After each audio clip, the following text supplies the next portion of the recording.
नमस्कार दोस्तों, तपस्या the institute of person selection के यूट्यूब प्लेटफॉर्म में आपका स्वागत है। मेरा नाम है विकास कुमार। तो हम अपना कंटिन्यू करेंगे वही मेकिंग ऑफ द कॉन्स्टिट्यूशन। वो उस दिन पूरा नहीं हो पाया था कि उस दिन कर रहे थे और अचानक से रिकॉर्डिंग रुक गई। फिर उसके बाद नहीं मैंने रिकॉर्ड किया और आज से फिर से हम वही चीज़ करने वाले हैं। तो मेरी एक आदत है, मैंने आपको पहले भी बताया कि जल्दी में चीज़ें मुझसे नहीं होती हैं और मुझे कहा भी गया है कि छोटे छोटे वीडियो बनाओ, ये शुरुआत है, यदि ग्रो करना है तो 10 से 15 मिनट के। वैसी मेरी आदत है नहीं, लेकिन फिर भी मैं प्रयास करूँगा कि 10 से 15 मिनट में या फिर 30 मिनट, लगभग 30 मिनट में चीज़ें ख़त्म हो जाया करें।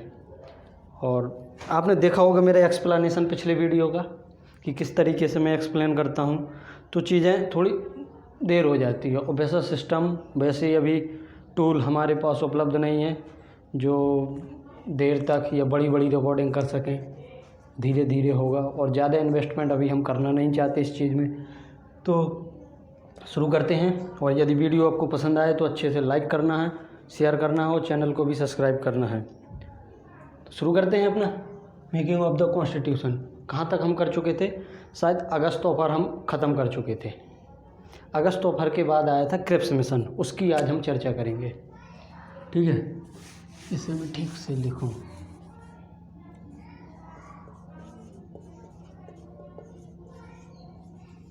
Making of the constitution.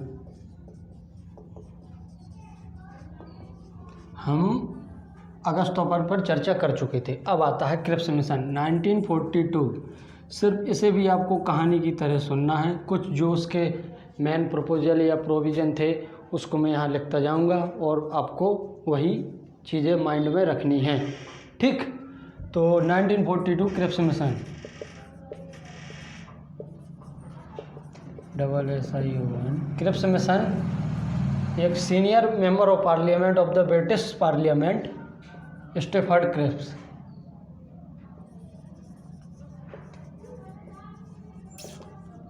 Cripps ये भारत आए थे काय के लिए? द्वितीय विश्व युद्ध में भारतीयों का सहयोग लेने के लिए। भारतीयों के बाहर कुछ राजनीतिक पार्टियां थीं उस समय जो मौजूद थीं, वो उस समय ब्रिटिश वॉर एफर्ट का समर्थन कर रही थी। पर आपने देखा होगा कि 1939 में द्वितीय विश्व युद्ध शुरू हुआ और बिना किसी पार्टी, जैसे बोले तो कांग्रेस थी, मुस्लिम लीग थी, उनसे सहयोग कंसल्ट किए बिना ही लॉर्ड लिंगलिथगो, लॉर्ड तो क्या, मैं तो उससे खैर नहीं बोलूँगा लॉर्ड, उसे अब उनका लॉर्ड बोले उसे, लिंगलिथगो वायसराय था उस समय। उसने बिना किसी की अनुमति तो कहना किसी से कंसल्ट किए ही भारत को द्वितीय विश्व युद्ध में एक पार्टी बना दिया कि ये भारत ब्रिटेन की तरफ से युद्ध लड़ रहा है। तो अगस्त ऑफर तो कांग्रेस ने इस्तीफा दे दिया, अपनी जितने प्रोविंस में उनकी सरकार थी और चीज़ें बिगड़ती चली गई। और उसी समय एक कांग्रेस का एक धड़ा सोच रहा था कि हम एक मास मूवमेंट शुरू कर दें, जिससे जो ब्रिटिश लोग हैं, जो अंग्रेज़ हैं, हमारे देश में जो कॉलोनियल पावर है उसको, अभी जर्मनी वहाँ पे उसे परेशान किए हुए, यहाँ पे हम परेशान कर दें। तो फिर ये वैसे भी कमज़ोर हो चुके हैं और फिर ये हमें आज़ादी देना इनकी मजबूरी हो जाएगी। तो भारतीयों कांग्रेस पार्टी का सपोर्ट लेने के लिए सबसे पहले अगस्त ऑफर आया। अगस्त ऑफर के बाद आया 1942 में क्रिप्स मिशन आया। अब क्रिप्स मिशन आने का कारण क्या था? ये उसी समय की बात है 1942 में, जब जापान यहाँ पर साउथ ईस्ट एशिया में, देख रहे हैं ना जापान इस साइड, ये है जापान, जैसे यहाँ ये साउथ चाइना सी इस साइड, ये चाइना, यहाँ पे आपका सिंगापुर, यहाँ से लगा हुआ बर्मा, ये शायद इंडिया, आप समझ पाओ अगर ये हिस्सा इंडिया का, इंडिया और म्यांमार का हिस्सा ये लगा, यहाँ सिंगापुर, थाईलैंड, इंडोनेशिया, ये चीज़ें थी आपकी। तो यहाँ पे वो कब्जा किए जा रहा था और म्यांमार को कब्जा कर चुका था उस समय जापान। उसने चाइना का ही बहुत सारा हिस्सा कब्जा लिया था। जापान उस समय बहुत एडवांस कर रहा था, बिल्कुल जापान, इम्पीरियल जापान कहते हैं उसे उस समय। ठीक है। अभी एक विवाद हुआ था जब जेलेंस्की ने जापान के उस समय के द्वितीय विश्व युद्ध के जो राजा थे उनको हिटलर और इटली की मसोलिनी उनके साथ उनकी फ़ोटो लगा दी, तब एक विवाद हुआ था। आपने शायद वो आर्टिकल पढ़ा हो, न्यूज़ पढ़ी हो, एक्सप्लेनेशन देखा हो उसका, तो उस पर कभी और चर्चा करेंगे, ठीक है। अब देखो क्या है, स्टीफर्ड क्रिप्स आए क्रिप्स मिशन में, तो लग रहा था भाई जब ये म्यांमार तक आ गए हैं हमारे, हैं म्यांमार से लगा हुआ, पहले म्यांमार भारत का ही हिस्सा था उनके, अब इंडिया पे खतरा मंडरा रहा है। तब भारतीय नेताओं को भी लगा कि हाँ भाई खतरा तो है, कि अब हमें ब्रिटिश वॉर एफर्ट का सपोर्ट करना चाहिए। तभी 1941 या उससे पहले कांग्रेस डिक्लेयर कर चुकी थी, उससे पहले उसके बाद, कि हम ब्रिटिश वॉर एफर्ट का सपोर्ट करेंगे यदि हमें कुछ पावर दे दें और युद्ध ख़त्म हो जाने के बाद पूरी तरीके से इंडिपेंडेंस हमें मिल जाए। तो बस उन्होंने देखा और देखा ना ता को, बस उस समय वेस्टन चर्चिल ब्रिटेन के प्रधानमंत्री थे, स्टीफर्ड क्रिप्स को भेजा कि भाई जाओ जल्दी से जाओ और ये चीज़ें मनवा के लाओ वहाँ से। और आने का एक कारण और भी था कि लगभग उस समय भारत की आज़ादी 30 से 35 करोड़ थी और यहाँ से सैनिक जा नहीं रहे थे, बिल्कुल कम संख्या में जा रहे थे। तो यूएसएसआर शामिल हो चुका था अपने द्वितीय विश्व युद्ध में, और यूएसएसआर शामिल हो चुका था, यूएसए भी शामिल हो चुका था। यूएसए कैसे शामिल हुआ था? 1941 में जब जापान ने पर्ल हार्बर पर अटैक किया तो फिर यूएसए आपका वॉर में शामिल हो गया। फिर क्या होता है कि जैसे यूएसए वॉर में शामिल होता है तो फिर ब्रिटेन पे भाई दबाव बनता है यूएसएसआर और यूएसए का, कि भाई तुम इतनी बड़ी कॉलोनियल पावर हो, ब्रिटिश भारत जैसे देश को आप रूल करते हो और वहाँ से तुम 10-12 लाख सैनिक नहीं ला सकते। तो फिर बहुत सारी प्रपोजल, अभी मैं उनके चर्चा करूँगा तो आप समझ जाएंगे कि अब क्या कहने लगे वो लोग। तो देखो आए वो लेके क्या, तो देखो अगस्त ऑफर में था कि हम डोमिनियन स्टेटस देंगे, इसमें भी था, इसमें डोमिनियन स्टेटस था, लेकिन साथ में क्या था, सबसे पहले लिखो डोमिनियन स्टेटस। लेकिन इसमें था कि ये डोमिनियन स्टेटस होगा जो इसमें आप जो क्या कहते हैं कि विदेश मंत्रालय के जो मामले होते हैं एक्सटर्नल अफेयर वाले, इसमें आप फ्री हो, अपना खुद का काम आप किसी तरीके से सरकार खूब चला सकते हो। ध्यान से देखना, कहना क्या चाहता है ये पॉइंट, ये कहना चाहता है कि आप कॉमनवेल्थ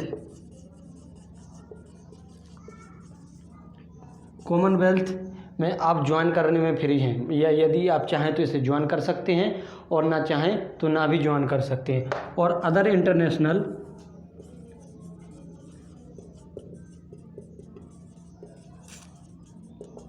ऑर्गेनाइजेशन,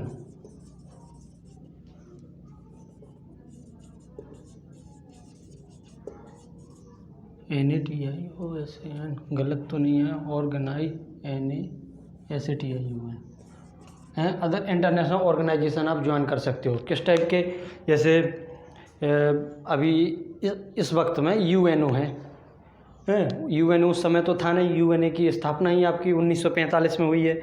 उस समय जैसे लीग ऑफ नेशन जैसे इंटरनेशनल ऑर्गेनाइजेशन थी और उसका तो कुछ मतलब नहीं था लीग ऑफ नेशन का, वो बना काय के लिए था, प्रथम विश्व युद्ध के बाद लीग ऑफ नेशन की स्थापना हुई थी कि हम दोबारा इस तरह के युद्ध न लड़ें। लेकिन लीग ऑफ नेशन बिल्कुल पूरी तरीके से फेल हो गया, द्वितीय विश्व युद्ध शुरू हो गया। अदर इंटरनेशनल ऑर्गेनाइजेशन जो तरह तरह के कई देश मिलकर एक गुट बना लेते हैं, उस तरह की ऑर्गेनाइजेशन में आप शामिल होने की स्वतंत्रता रख सकते हैं। और तीसरा क्या था? तीसरा था कि कॉन्स्टिट्यूंट असेंबली होगी,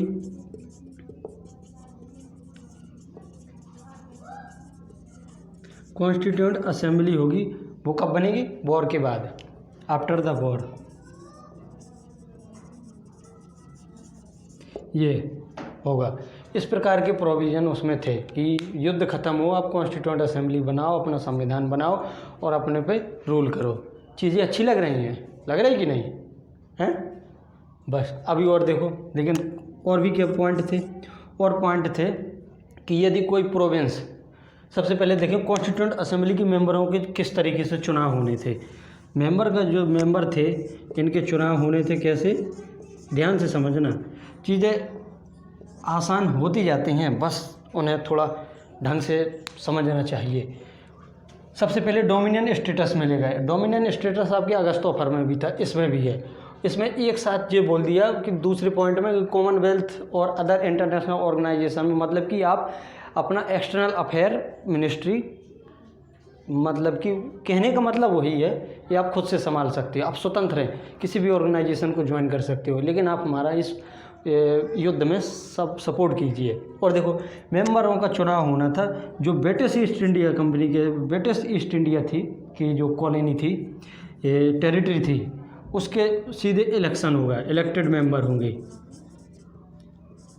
इलेक्टेड मेंबर होंगे, ठीक है। और जो प्रिंसली स्टेट थे, प्रिंसली स्टेट थे, प्रिंसली स्टेट के मेंबरों का नॉमिनेशन होना था। नॉमिनेशन कौन करेगा? Head of the state. अब देखो भारत में रियासतें कितनी थी? 500 के ऊपर रियासतें थी ना। तो और ब्रिटिश ईस्ट इंडिया, मतलब कि जो ब्रिटिश रूल करते थे। जब हम मॉडर्न इंडियन हिस्ट्री पढ़ेंगे तो आपको ये चीज़ें बहुत आसान अच्छी तरीके से समझ में आएंगी। तो 2 प्रकार के राज्य थे, 2 क्या, वैसे तो कई 3 प्रकार के राज्य थे। किसी में गवर्नर रूल करता था, किसी में कमिश्नर रूल करता था, हैं। तो उसे बाद में देखेंगे। जो ब्रिटिश ईस्ट इंडिया, ब्रिटिश के टेरिटरी तो पूरी इंडिया थी, उनका चुनाव उनके द्वारा, उनसे जो मेंबर निकलेंगे उनका चुनाव होगा किससे? इलेक्शन द्वारा।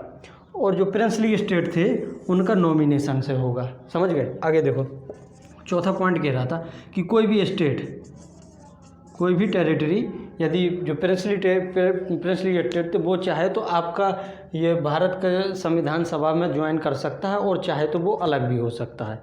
समझ रहे? Any state who do not want to join union of India,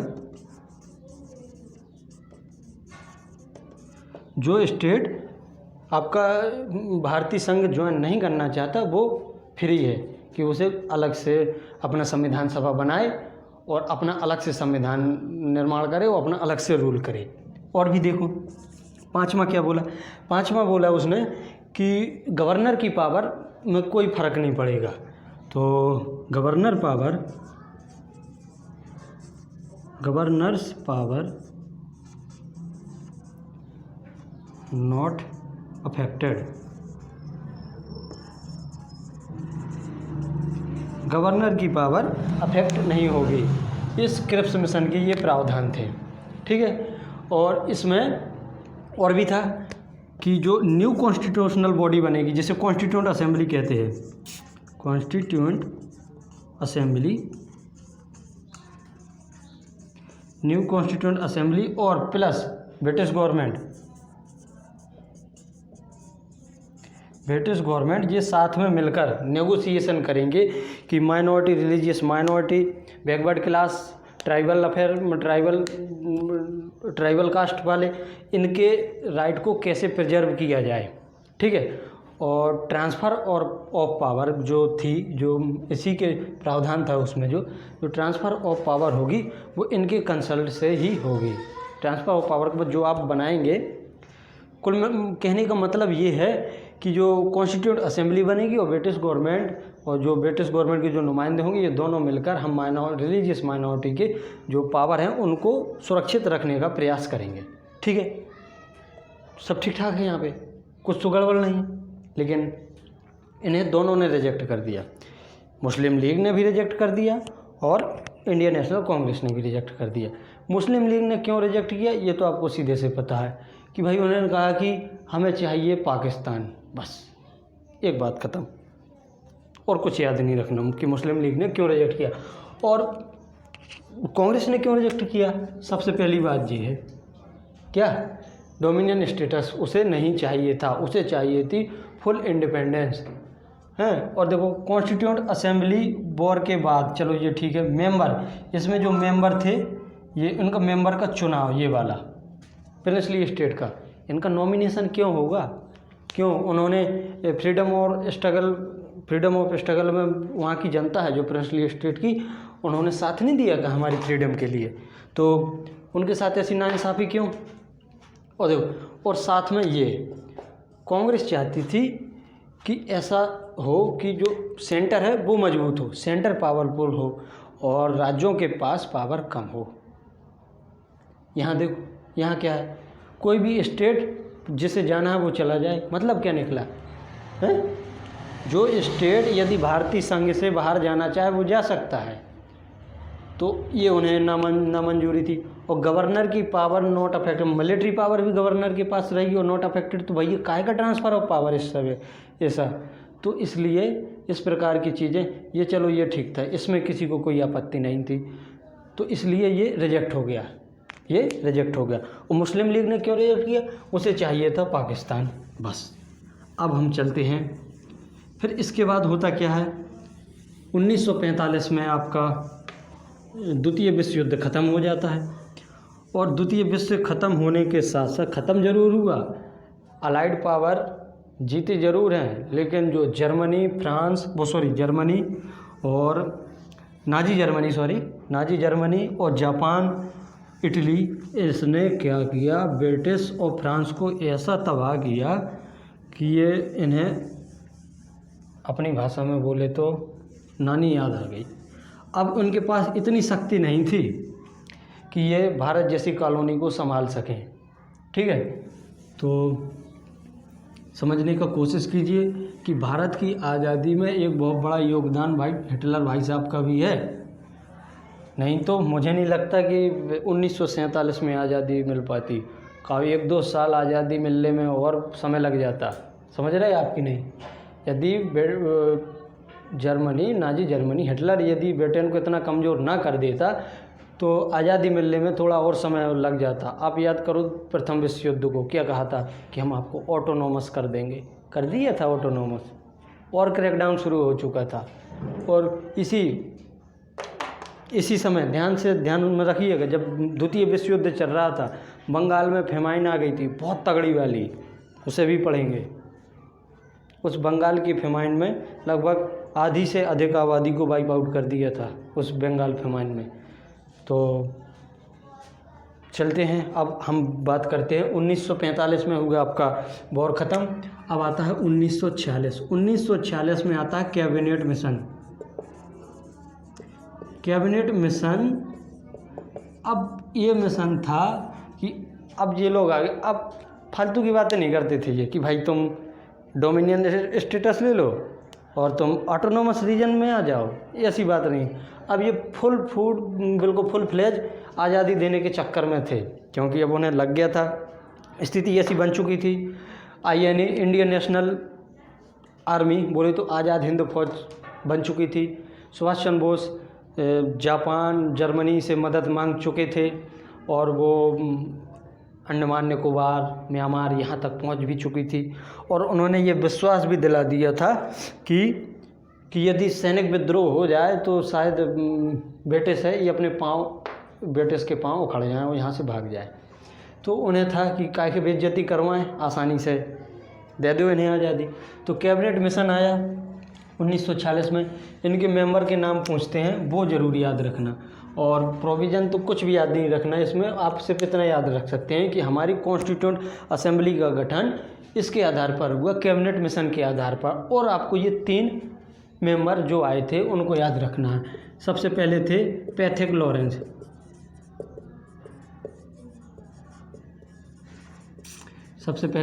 Lawrence, दूसरे थे जॉन भैया, पिछली बार क्रिप्स मिशन में आए थे, स्टीफर्ड क्रिप्स।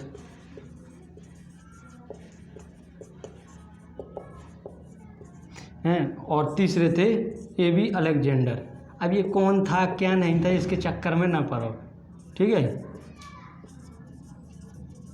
AB अलेक्जेंडर ये थे कि भाई ये सेक्रेटरी ऑफ स्टेट थे, ये मेंबर ऑफ पार्लियामेंट थे, ये कोई नेवल बेस के कमांडर थे, ऐसे कुछ था।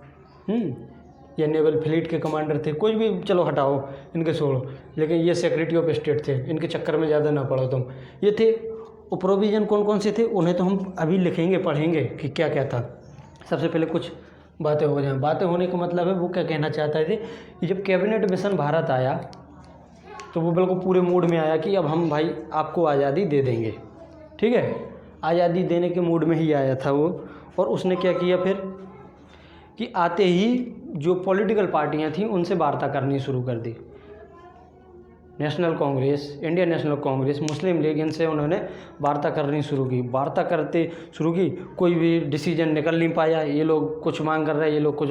पाकिस्तान मांग कर रहा है कि भाई हमें मुस्लिम लीग मांग कर रही है कि हमें पाकिस्तान चाहिए, और कांग्रेस कह रही है कि हम पाकिस्तान बनने नहीं देंगे। तो इसी तरह लगभग हफ्ते 2 हफ्ते इस तरह की डिस्कशन हुआ। और जो ये कमीशन था, जो कैबिनेट मिशन था, तो इनके मेंबर को लगा कि भाई ये नहीं हो पाएगा। तो इन्होंने खुद से फरवरी में आया जी, शायद 1946 फरवरी, हाँ फरवरी में आया। तो उन्होंने खुद से अपनी रिकमेंडेशन दी कि भाई देखो हम ये सोचते हैं कि इस तरीके के काम होना चाहिए, और जिसे इनिशियली सभी ने मान लिया। सभी ने मान लिया मतलब कि दोनों पार्टी इससे राज़ी हो गई। कौन कौन सी राज़ी हो गई? आपकी नेशनल कांग्रेस, इंडियन नेशनल कांग्रेस और ऑल इंडिया मुस्लिम लीग, ये राज़ी होगी कि चलो ठीक है कोई बात नहीं। किस प्रकार की स्कीम थी? स्कीम ये थी कि इसमें राज्यों को अधिक स्वायत्तता मिल गई थी। तो कैबिनेट मिशन अपने आप में बहुत ही अच्छा टॉपिक है। इसे पढ़ने बैठो तो शायद 1 घंटा तो इसी में लग जाए। तो 1 घंटा अभी तो व्यतीत नहीं करेंगे इस पे व्यतीत करेंगे 1 घंटा हम मॉडर्न इंडियन हिस्ट्री में, यदि ऐसे संयोग बना कि ऐसी इस तरह की चीज़ें करनी चाहिए। लेकिन मुझे नहीं लगता कि, क्योंकि जो ऑडियंस है वो तो बिल्कुल अभी तो देखने वालों की रिटेंशन पावर बिल्कुल है ही नहीं। उनकी पावर बिगड़ गई ये शॉर्ट वीडियो देख देख के। उन्हें हर 30 सेकंड में नई चीज़ चाहिए, हर 30 सेकंड में। अब यहाँ बिना 30 मिनट की बात ही नहीं होती। सबसे पहले टिकटॉक आया, टिकटॉक ने आपकी आदत बिगाड़ दी। वो तो चलो सरकार ने बैन कर दिया, तो जुकरबर्ग भैया आए हुए उन्होंने रील निकाल दी। अब यूट्यूब ने शॉर्ट निकाल दो। अब बैठे लोग उन्हें हर 30 सेकंड में नई चीज़ चाहिए। अब इतने हर 30 मिनट में नई चीज़ बदलत है, तो कैसे काम चले? इंटरेस्टिंग तो होती नहीं कि भाई यहाँ पे कोई चीज़ इंटरेस्टिंग हो जाए, बहुत ही मज़ा आ रहा है? इसमें दिमाग लगाना पड़ता है, अपने दिमाग को स्थायी करना पड़ता है, चीज़ों को सीखने की ललक होनी चाहिए, तब चीज़ें पता चलती कि हाँ भाई कोई चीज़ अच्छी है। तो अब देखो कैबिनेट मिशन आया और उसने कौन कौन से प्रपोजल रखे कि इस प्रकार से रखे कि जो सेंटर होगा, जो यूनियन होगा, यूनियन क्या होगा कि उसके पास कौन कौन से 3 एक्सटर्नल अफेयर, ये होगा कम्युनिकेशन,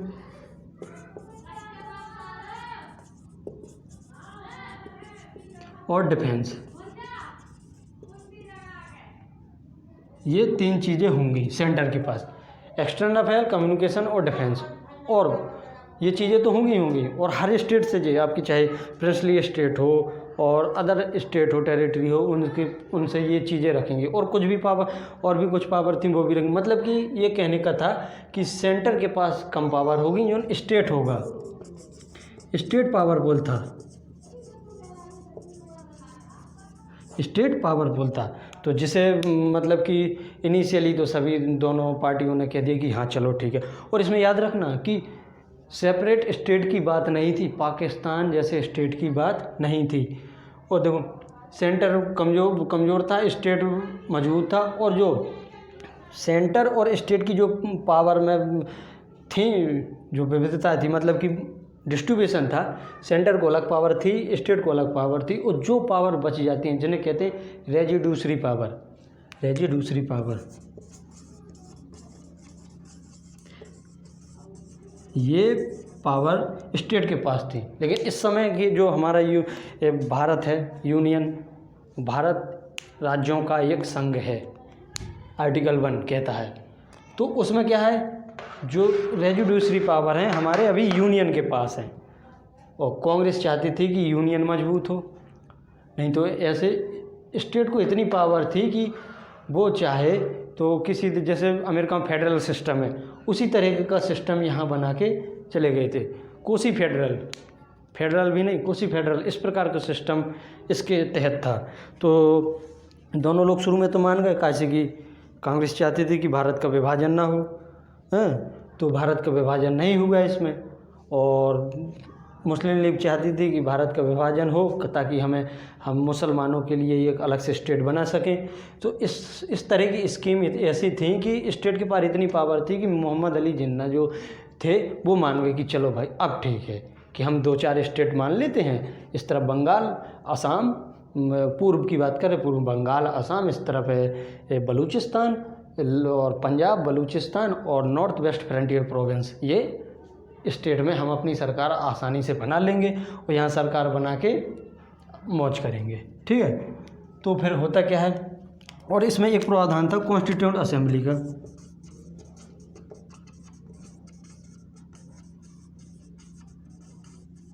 कॉन्स्टिट्यूंट असेंबली का इंडियन नेशनल कांग्रेस ने ये बात मान ली कि हम भाई कॉन्स्टिट्यूंट असेंबली बनाएंगे, लेकिन ये नहीं मानेंगे हम। ठीक है, कॉन्स्टिट्यूंट असेंबली बनाएंगे, ये नहीं मानेंगे। और फिर कॉन्स्टिट्यूंट असेंबली का फिर चुनाव होता है। हमारा मुद्दा क्या था कि कॉन्स्टिट्यूंट असेंबली के गठन पे पहुंचना, पहुंच गए, 2 वीडियो लग गए पहुंचते पहुंचते। अब हम देखते हैं कॉन्स्टिट्यूंट असेंबली का गठन के बारे में कौन कौन से प्रावधान थे। देखो, तुम्हें पिछले जो क्रिप्स मिशन था उसकी तुलना करके चलना है, बस दिमाग ये मत लगाना कि भाई उसमें भी तो इसी तरह का प्रावधान था, तब माने नहीं, अब मान गए। अब चीज़ें परिस्थितियों के हिसाब से चेंज होती रहती हैं, तो ज़्यादा दिमाग ना लगाते हुए सिर्फ हाँ लगा सकते हो, अगर तुम्हें हवाबाजी करनी है तो बात अलग है, तो जो नहीं तो जैसा था इतिहास में चला आया, तो ये बताएं हिस्ट्री का पार्ट है, तो हिस्ट्री के पार्ट में जैसा होगा वैसा ही तो करेंगे। और हम तो साक्षी हैं नहीं खैर, और इस समय वो अभी कोई साक्षी रहा नहीं, लेकिन पुस्तकें हैं, रिकॉर्ड हैं तो वो तो साक्षी होते ही हैं लिखे हुए। ऐसे तो बहुत सी चीज़ें, हड़प्पा सभ्यता उसका को साक्षी है, इससे पहले जो, चलो हटाओ वे बात किया। तो देखो क्या होता है constituent assembly.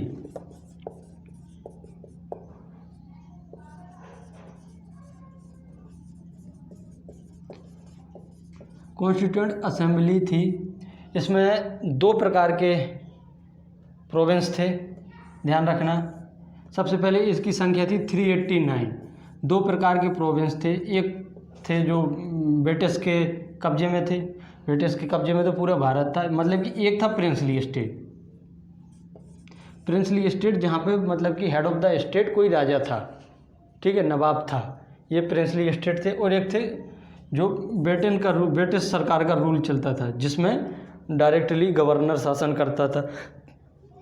British east India, sorry British India लिख दें, हैं ब्रिटिश इंडिया, हाँ ब्रिटिश इंडिया, ब्रिटिश इंडिया, ये दो प्रकार, दो टाइप के स्टेट थे। प्रिंसली स्टेट था, और आपका इसमें भी दो थे, एक में गवर्नर था और एक में था आपका, मतलब कि एक तरफ के स्टेट थे कमिश्नर में, COMMINISOR, कमिश्नर शासन करता था इसमें। तो देखो 389 सीट थी, तो यहाँ ध्यान से रखना कि यहाँ पे सीट थी 93। देखो हम कंपोजिशन बैठा रहे हैं, गलत होगी 1-2 यहाँ वहाँ कर देंगे, क्योंकि करेक्ट तो याद नहीं रहती है, बस इसी तरीके से मैंने याद की है तो ऐसे पता चलेगा। कमिश्नर स्टेट थी 4, ये इसकी सीटें थी 4, ठीक है, और इनकी थी 296, 4 चली गई तो यहाँ बची 292। ऐसे ही आपको याद रखने, ये स्टेट थे 4 और ये स्टेट थे 11, बस 11 स्टेट से 292 सीट और 4 स्टेट से 4 सीट और प्रिंसली स्टेट से 93 सीट। अब जोड़ो कितने हो रहे, 296 और 93, 389, ठीक, ये प्रकार ये ऐसी चीज़ें थी। अब देखो कॉन्स्टिट्यूंट असेंबली का गठन हुआ, और देखो इनसे होना था इलेक्शन, इनको क्या होना था, और ये भी याद रखना ये और ये होना, इनका होना था नॉमिनेशन, इनका होना था इलेक्शन, इनका होना था नॉमिनेशन। इलेक्शन कैसा, देखो हमने 1938 में जवाहरलाल नेहरू जी ने क्या कहा था कि संविधान सभा का गठन होगा वो एडल्ट फ्रेंचाइजी के बेस पर होगा, मतलब कि वयस्क मताधिकार द्वारा होगा। लेकिन इनका इलेक्शन ही डायरेक्ट नहीं हुआ था। जो 1946 में चुनाव हुए थे, अभी 1946 के चुनाव के बारे में भी डिस्कस करेंगे। मॉडर्न इंडियन हिस्ट्री में बहुत ही अच्छी चीज़ें हैं उसमें जानने के लिए, इंटरेस्टिंग चीज़ें हैं। डायरेक्ट एक्शन डे, बहुत सी चीज़ें हैं। तो देखो इनका इलेक्शन डायरेक्ट नहीं हुआ, तो 1946 में जो चुनाव हुए थे वो जो वहाँ के चुने हुए प्रतिनिधि थे उन्होंने ही इनका चुनाव किया था, समझ रहे? हाँ। और इनका हुआ था nomination, head of the state जो था वहाँ का राजा या नवाब, उन्होंने ये नॉमिनेशन किया। और जब देखो इसके बाद की चर्चा हम कल करेंगे, थोड़ा बहुत सुनते जाओ। कहा जब कॉन्स्टिट्यूएंट असेंबली की बैठक हुई, अभी तो 1947 का इंडिपेंडेंस एक्ट आना बाकी है, अभी तो हम आज़ाद हुए नहीं हैं। मतलब कि 1946 में ये 9 फरवरी में मिशन आया है, जुलाई अगस्त में या सितंबर के महीने में शायद वो हुआ, चुनाव हुआ, नवंबर के महीने में गठन हो गया। तो जब पहली मीटिंग हुई, पहली बैठक हुई संविधान सभा की, तो उसमें ना तो मुस्लिम लीग ने भाग लिया और ना ही प्रिंसली स्टेट ने भाग लिया, ठीक है। और मुस्लिम लीग तो चाहती थी कि भारत का विभाजन हो, बस ये चाहती थी, हमें अलग से स्टेट मिले। तो आज के लिए बस इतना ही याद रखना। कॉन्स्टिट्यूएंट असेंबली 389 सदस्य थे, जिसमें दो टाइप के स्टेट थे, और कैबिनेट मिशन में 3 टाइप के स्टेट बनाए गए थे। ये बताना भूल गया, ABC टाइप के बताए गए थे। ए और बी जो मतलब कि जो दोनों टाइप के स्टेट थे ये मेनली मुस्लिम बहुल इलाकों के थे, जिसमें आपका, और सी टाइप के जो मान के चलो बी में या सी में कुछ था, मान के जो 3 टाइप के स्टेट थे, जिसमें 2 टाइप के स्टेट थे। एक पूर्वी, जहाँ पूर्वी पाकिस्तान अभी बना, बांग्लादेश और असम वाला हिस्सा, ये वाले स्टेट थे। और इस साइड पंजाब, लाहौर वाला हिस्सा, Balochistan, north west frontier province, ये आपके 2 ए और बी में मान के चलो आते हैं।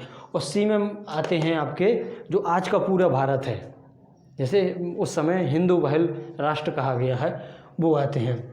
और इसमें अभी बहुत सी चीज़ें हैं, composition of the constituent assembly, जे हम कल पढ़ेंगे। अब देखो टाइम ज़्यादा हो जाएगा तो फिर मज़ा नहीं आएगा। अब मैं सीख गया हूँ थोड़ा जल्दी जल्दी बोलना। तो देखो कहाँ थे हम, इनका इलेक्शन होना था और इनका नॉमिनेशन होना था। 389 सदस्य थे, 2 टाइप के स्टेट थे, एक प्रिंसली स्टेट था, एक ब्रिटिश ईस्ट इंडिया।